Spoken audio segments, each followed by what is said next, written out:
Hey YouTube, Safety here. So today I wanted to come to you personally and actually talk to you about something that's really close and near to my heart, that I'm learning a lot about, and hopefully someday I'll be 100%, and that's living sustainable. Now, I currently am living in a tenth of an acre, a very small, finite space. I've got only so many places where I can plant tomatoes, plant beans, and plant anything else that I really need to get myself growing and living. So now with that tenth of an acre, you can do so much, so much. Now if you know the proper aspects, the proper codes, so you don't infringe on any sort of legality issues, you can still do quite a bit. Like where I live, inside the city limits, you can still have a beehive and you can still have chickens. Bees are great. They can produce all the honey and sweetener you need. Now that lessens our dependency.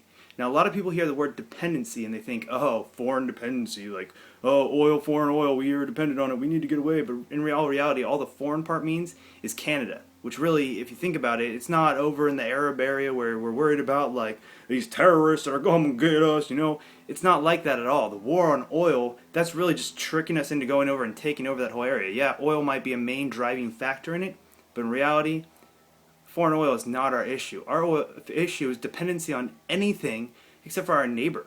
And our neighbor is the closest person, the first person that would help us in the event of a disaster. Tornadoes just ripped through Texas yesterday, and they say as soon as it cleared up, neighbors were right in there all night. I was listening to TSP this morning, and Jack Spirko was talking about how his brother-in-law is an officer and was all night, taking phone calls, just helping people out.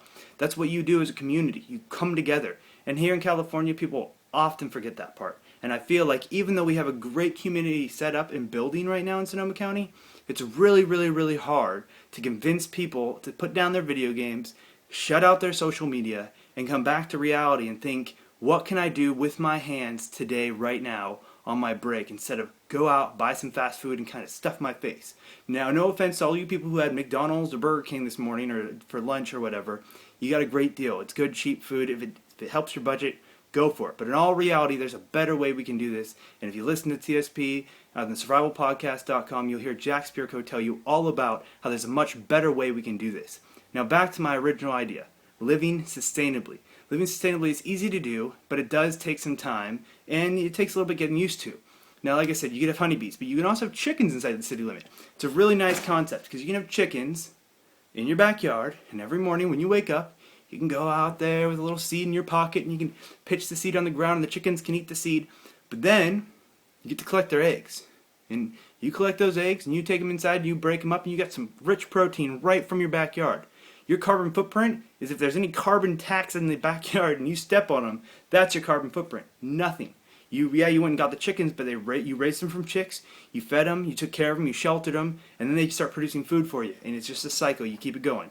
They also produce, they poop. They produce, from their rear end. Other than eggs, they also, they go and they poop out, wow. I lost my train of thought. They also create manure. Manure is really handy. Now, of course, if you have rabbits as well, which you could always do, you could use that manure. But rabbits are a little harder and big resource that don't put out a whole lot back to you. So rabbits are touch and go. But definitely in a self-sustaining environment, rabbits are key, and it would be great to mix their manures up because all the nitrogen and everything that's in all those. Let's take a slow down and we'll move on to growing. Your garden is key. Now, with the garden, you can grow vegetables, beans, all sorts of stuff. And get plenty of protein. Now, if you have the heart, you can also harvest your chickens too. These chickens produce meat that could be wonderful for nutrition and everything. Of course, I don't recommend killing on a regular basis, especially if you listen to Jack Spirko or anything he has to say, because killing on a regular basis can really, really mess with your head, and it's not really positive. But in all reality, a vegetarian diet is ridiculous. The paleo diet can really build health and strength with all of that.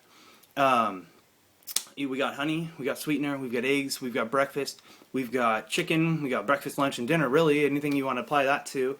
We got beans, beets, tomatoes, seasonal vegetables, greens. Greens are key. Greens are full of nutrients and easy to juice, give you a boost or whatever. You can make a salad out of them.